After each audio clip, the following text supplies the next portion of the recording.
Buongiorno da Taglio di Po, buongiorno da Leandro Maggi. Dopo anni di degrado, la storica fontana di Piazza Venezia a Taglio di Po finalmente restaurata.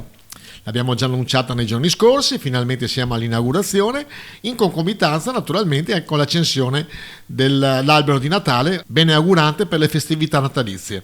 Ascoltiamo il sindaco Laila Marangoni, soddisfatta di questo restauro che il paese aspettava veramente da decine d'anni.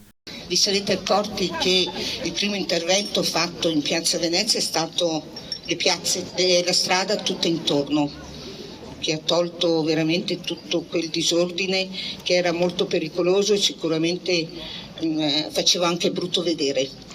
Adesso con la fontana non si completa tutto, perché il regalo definitivo lo avremo per Natale, perché verranno messe a posto le aiuole con l'impianto di irrigazione, perciò una cosa completa, e ritornerà a essere il salotto buono di Taglio di Po.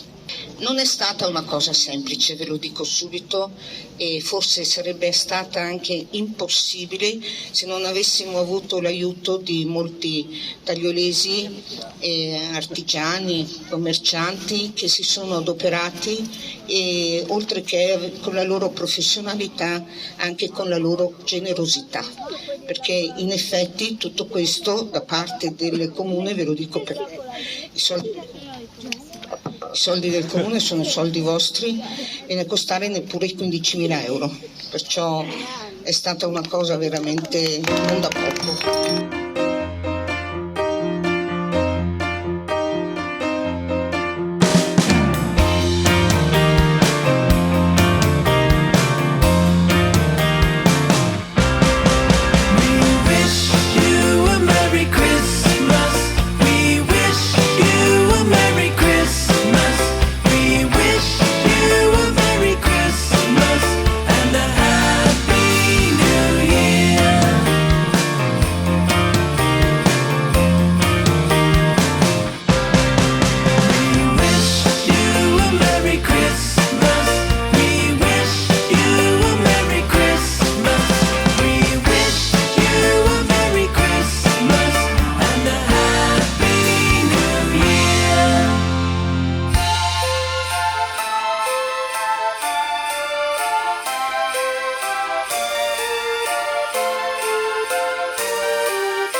Good tidings.